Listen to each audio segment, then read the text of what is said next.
What is up, everybody? Welcome back to another edition of the Sheehan Show here on Sherdog.com. My name is Sean Sheehan, and today I am looking ahead to Bellator 301, which goes down on November 17th over in the Wintrust Arena in Chicago, Illinois, in the United States. And it's a very special Bellator card in a number of ways, I suppose. Is it the last Bellator card ever? Is it the last Bellator card under the current regime? I don't know. None of us know. Maybe by the time this video comes out, we might know. But the general talk was by the turn of the year, hopefully we would know. So this is obviously going to be the last event of the year now, unless something massive happens. So it's definitely a worthwhile one to talk about. But it also is one of the best Bellator cards ever, to be honest. There's two big title fights on the card. There's probably their two biggest stars at the moment on this card, and neither of them are in the two title fights. Probably the biggest rivalry in Bellator after the last few years is on this as well. So there's loads of really, really great stuff on this card. And I think it just shows what Bellator can offer at their best. I think Bellator, we will forget about like the sale and all that for a second, and maybe we won't even talk about that, but we'll see. I feel like in the last 18 months, they've had a very unlucky time. Obviously, I've been covering all the Bellator cards, literally previewed every Bellator card in the last more than 2 years now here, obviously on Sherdog, and they've put on some very good fights. Very, very good fights, but just a lot of them haven't delivered, and it's actually no fault of Bellator themselves. Sometimes that's the way just the cookie crumbles and you get unlucky, or and the fights just don't go for you. Like a couple of the a couple of Usman or Magomedov fights were like that, and even a couple of the Irish cards, where the Irish guys lost, and even Peter Queally lost with the bad eye injury and things like that. But in the very big American cards as well, it just felt like there was 4 or 5 cards in a row there in the main event. Every time it was either a no contest or a drab 5-rounder or something like that for fights that I broke down here, and I said, oh God, this is going to be a really good fight. And I'm not lying to you. It's just the way it happened. And I feel like that has kind of dampened people's want and like for Bellator over the last while, and I do think it is a little bit unfair. It feels like sometimes in MMA, people just become a meme, or a fighter becomes a meme, or a promotion becomes a meme, and it just felt like Bellator had become a little bit like that over the last while. I think a big part of that as well was people felt like Bellator weren't promoting themselves, and which I don't think is necessarily too unfair, to be honest, but it just all went together to, I think, give people now kind of an opinion of, Bellator go sure, who cares anyway?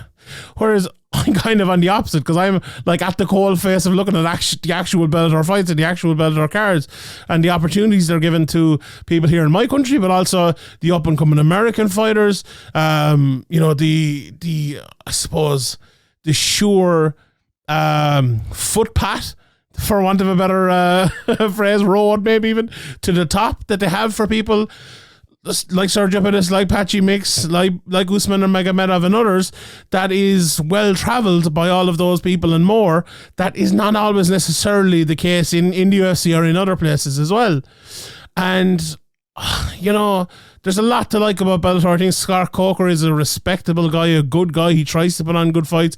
He tries to give the fans what they want. Now he's, sometimes it might take a week for him to get back to something like that. But, so I don't know. I feel like the negativity towards Bellator has been a little bit unfair over the last while. Now, look, I've been very negative to Bellator down through the years because of, their TV deals and lots of different things like that. And there's definitely something to complain about with things like that. And there have been many things to complain about down through the years. But I feel like their cards over the last year haven't been that one of those things. Now, how they've turned out maybe has been at times.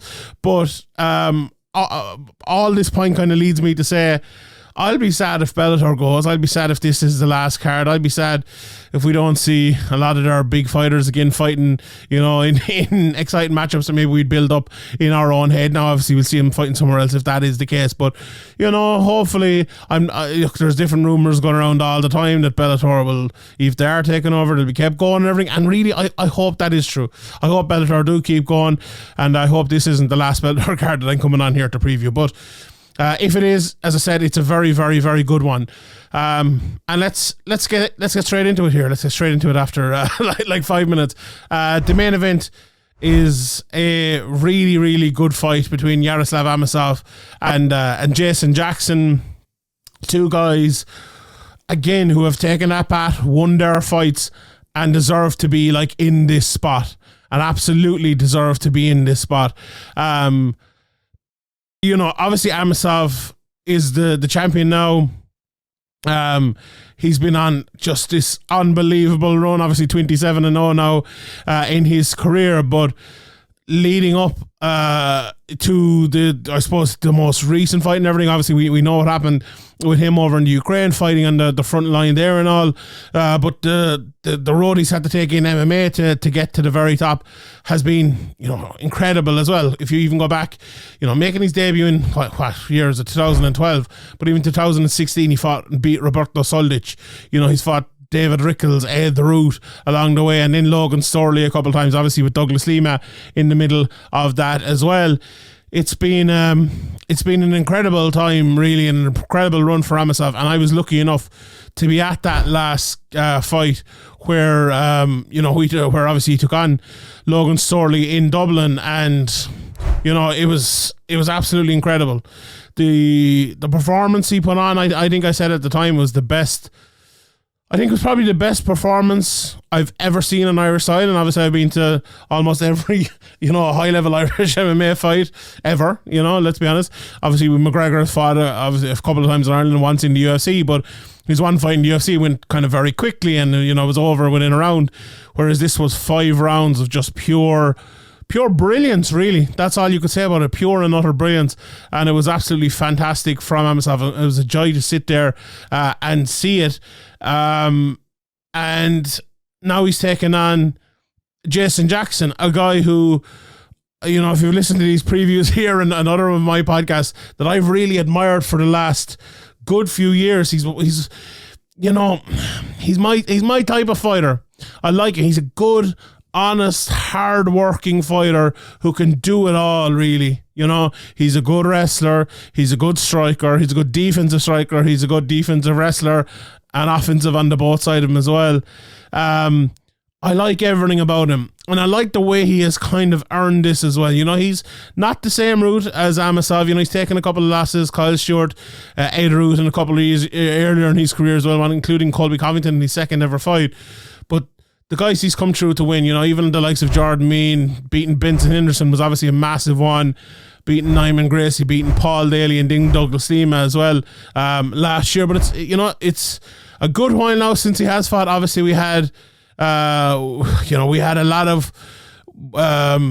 we had the interim title fight between Logan Storley and MVP. It was an interim title fight, wasn't it? And then obviously we had the title fight in Dublin between Logan Storley and Amosov, and he kind of had to wait around, I suppose, for all that, because he was the clear number one contender. When you beat Henderson, Gracie and Daly, you are that guy, so you kind of had to do it. How much of a factor will that be, I suppose, is a big question as well. But the first thing I wanted to do, and I'm glad I did it there, is to just discuss that these two guys have earned it, have been immaculate over the last few fights, and it's a real high level welterweight title fight.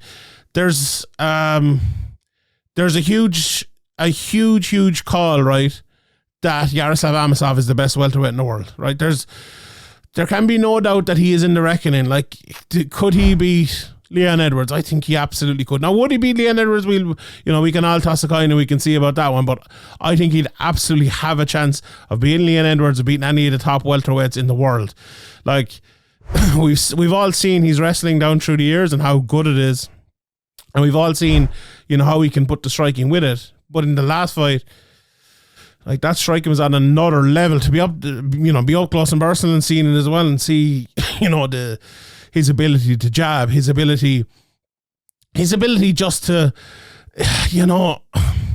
just to kind of do it all, just to be able to be able to kind of add it all together, to be able to, control your opponent standing in the way he did it while being such a good wrestler as well behind it. It's not often we see that. We heard Daniel Cormier talking last week about, it's so much harder to be a wrestler than a kickboxer, and all this guff that we've heard from everyone from years and years and years, whichever one you happen to be on the side of is the one that, you will take. But I look at Amosov and think, well, he's put them both together, and he's really, really good at it. Jason Jackson, on the other side of it, then, has kind of done the same thing. Now, I don't think he's as clean and technical a striker as Amosov, but the kind of I don't know what you even call it, a pressure game necessarily, but the kind of the designed game he has for himself on the feet, with the ability to kind of pull guys down, to pressure them, to rob them of their cardio and beat them that way, is fantastic, while being a really good and skilled fighter yourself. This is a kind of a meeting of styles, right? Two guys who I describe them, and it's not a million miles away in terms of the descriptions, that two good wrestlers at a base with good striking behind it, and are very hard to manage in terms of the way they fight. But they do it in different ways. As I said, Amosov would probably the longer, rangier type of fight. With Amosov, maybe he wants to take away the range. He wants to get inside. He wants to pull you down. He wants to make it a tear out, drag out sort of fight. That's very interesting to see how that rolls, see how that goes. To get into how I actually think the fight might go is very difficult to actually know, because look, my initial thought is this. It's going to take a really, really, really, really good fighter to stop Amosov from his game plan, to stop him from his control of you with the jab on the outside, from pushing you around the cage. Even if you're circling around, he's happy enough to circle around with you. If the second you come in, he's either going to jab you inside and hit you with a couple of counters, or if you do something wrong, he'll take you down, no problem. And that's not Jason Jackson now, that's just everyone, right? So to get him out of that kind of controlling rhythm, you have to do something. Now, Jason Jackson's game is designed for that, really. Vincent Henderson is a guy who loves to control people, whereas Jason Jackson just didn't allow him in that fight. Now, it was a very close fight, but that's the sort of game plan you need to fight against someone like Vincent Henderson. A similar one you need to fight against Amosov. Put him, like, a guy who wants to jab and fight and throw the shots down the middle and all that. Don't give him shots down the middle. Come in from angles, catch him by the leg, pull him down, push him against the cage. And you know what? The next time that you're met with kind of the face of a jab, do it again and do it again and do it again and do it again. That's what Jason Jackson, I think, needs to do here. Now, look, either of them go out there and land a big shot, either of them go out there and land a big takedown, or dominating the striking or dominating the wrestling. Absolutely. But I don't know if that will be the case here. I think the most likely outcome there of if someone dominates, I think it's probably Amosov with his controlled striking. But with that said, I don't think Jason Jackson is the sort of guy who will allow himself to be controlled by a guy for 25 minutes. Whether it's on the feet or on the ground. And I'm talking here mostly on the feet. So it's very intriguing to me. Very, very intriguing. Amosov is usually a guy, who can push the pace for 15, 25. Whereas Jackson is the type of guy who will ask you and force you to answer the question of whether you can push the pace and keep your pace for 25 minutes. And it's so intriguing to me. I think as much as it pains me to say it, because I'm a big fan of Jason Jackson, I've always liked his style. I like him as a fighter and all. My pick is probably Amosov here. I'm going to do a special betting show as well this week, so tune in that week for the bets. I'll have more bets later in the week, but I like Amosov here, 27-0.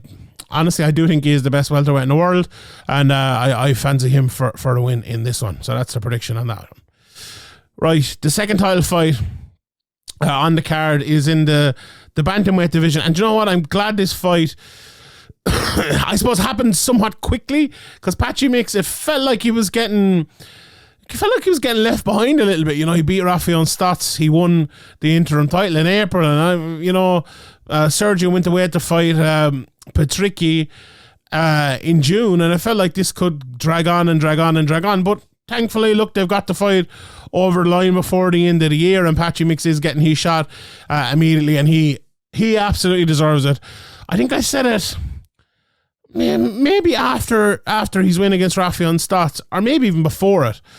I think Patchy Mix might be the most improved high-level fighter in the world in the last couple of years. Like, I remember watching Patchy Mix on the way up and thinking, like, this guy is a good fighter. You know, when he beat the likes of Ricky Melendez in Bellator and others, and you know, there was always talks of him fighting James Gallagher, and obviously he did end up fighting James Gallagher in that fight where I was actually at in Dublin, where he missed weight and all of that. And I always thought, like, this guy is a good fighter. You know, obviously we all know about his submission game, how good he was, but I was thinking, like, maybe he'll get to the very top level, and he'll struggle with wrestlers, but also struggle with strikers. And then that just has not been the case whatsoever. His striking has improved so much. It's unbelievable how much Patchy Mix's striking has improved. He's like a different fighter from even that Gallagher fight in 2021. You know, so much. He beats Kyoji Horiguchi. His wrestling defense and his ability to fight guys on the ground, like Magomedov, Raufeon Stots. I'm pretty sure I picked him to lose both of those fights. And he submitted one and knocked out the other. Like, he just looks so calm and assured now on the feet. He looks like he's going to knock you out. He looks like he's going to submit you when the fight goes to the ground. Patchy Mix has reached a different level. And I'll say it again, I think he's probably the most improved top-level fighter in the last few years. Another guy who you could probably say is up there in that list as well is probably Sergio Pettis. If we're being honest, if you think about when Sergio Pettis left the UFC, you know, he won his last fight against Tyson, but he lost to Rob Font, Juicy Formiga before that, and Henry Cejudo a couple of fights before that as well. But he did beat Joseph Benavidez in the middle. And a lot of people, when he left the UFC, are like, oh, you know, Sergio is a good fighter, it's a pity. But are like, you know, Sergio could fight for a title in the future, something like that, but it's not as if he's like a nailed on massive prospect who's going to win the title. And what he has done since against really good competition has, I think, taken his game again to another level. Like, he went in there and got a gimme matchup in his first Bellator fight, which is good, and I think maybe proves in the future that that's not a bad thing. But then he beat Ricky Melendez, he beat Juan Archuleta, and then he was losing that fight obviously against Kyoji Horiguchi and got the knockout of the year for me in 2021 and beat him. And then what he did to Patricio last time out was just unbelievable. Obviously, I thought the size of Patricio would be a massive factor there. I thought Patricio would win that fight because he got down to the weight and all that. You know, Sergio just dominated him, and he beat him up on the feet and just really won that fight easily against the top level guy like Patricio Pitbull. And this, like, I love this fight as much as I like the main event.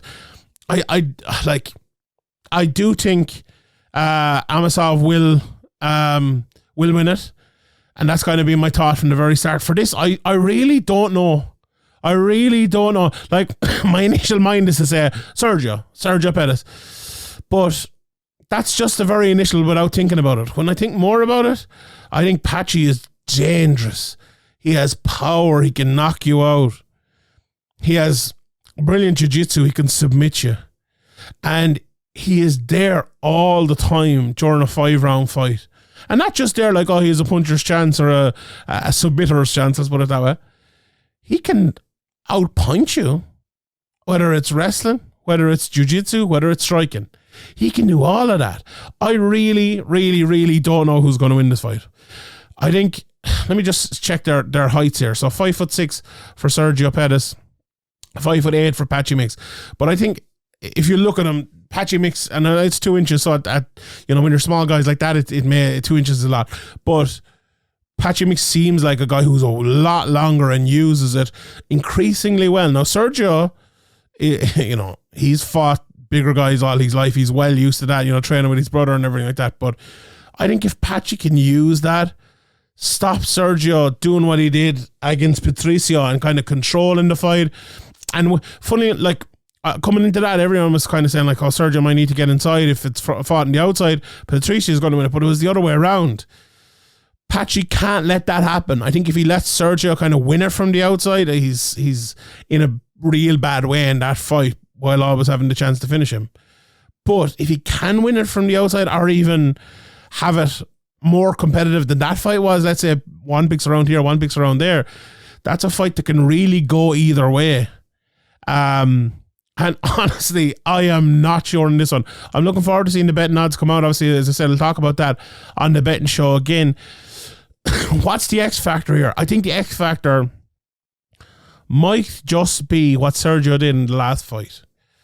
I think how he controlled that fight against someone that good will have to give him the confidence to do it again. And if he can do that again, I do think that is the winner of the fight, if I'm being honest. And for that reason, and my initial gut reason, I will just pick Sergio. But if you're Patchy Mix listening to this, remember, I picked against you I probably picked against Patchy Mix in his last 4 fights in a row. So the fact I'm picking against you again here is probably a positive. But this is a pick'em fight. This is a toss of a coin. I do not know who's going to win this. Let's touch on some of the other fights. Obviously, the other big one is Raufeon Stots against Danny Sabatello in the rematch of their fight. It's very contentious split decision that happened in 2022. Stots came out on the winning side of that one. Since then, obviously, Sabatello lost that and he won his next fight, but then lost to Magomedov. Surprisingly enough, as I said, Raufeon Stots won that fight and then lost to Patchy Mix in the next round of the tournament, and they're both kind of on the rebuild, and it's almost a perfect fight to rebuild them. Look, this isn't one you need to break down that much. We've already seen it once. They were very close. Neither of them could get a massive advantage in the wrestling. Neither of them could get a massive advantage in the striking. There was a bit of judging controversy and all of this. This is the type of fight we want to see again. We want to see, I'm sure by the time this video is out, there'll probably be already a bit of trash talk going on and all of that. I think Sabatello will bounce back very well from the loss, right? Because he's already lost to Stots and then need to bounce back against Breno, and now he's lost again. So, he's experienced that. Stots has lost, he lost a few years ago to Marabjashvili in 2017, but it's on a different sort of level. When you lose in Bellator, when you're losing going for £1 million, when you're losing going for a title, that's very different. So I'm interested in the mindset of Stots here, and to see if that will be a game changer coming into this fight. With that said, though, and having made that point, I'm going to now defy myself, and I'm going to pick Stots. I just feel like maybe the wrestling will be more offset in this fight, and maybe we'll see even more of a striking matchup, and maybe we'll see I think Stots is the better striker out of the two of them, and I think once you're in there with someone, you kind of get a notion of what they're like. And when you are able to go back and watch that and are able to adjust, the better striker obviously has the ability to adjust more. And I think that'll be the winning and losing the fight. So I'm going to pick Stots in that one. Then we have AJ McKee against Sidney Outlaw. Sidney Outlaw, one of these guys who has just been around, knocking around the lightweight pitcher for a good while now. He doesn't fight that often. Like one fight 2023, one fight 2022, one fight 2021, one fight 2020, one fight.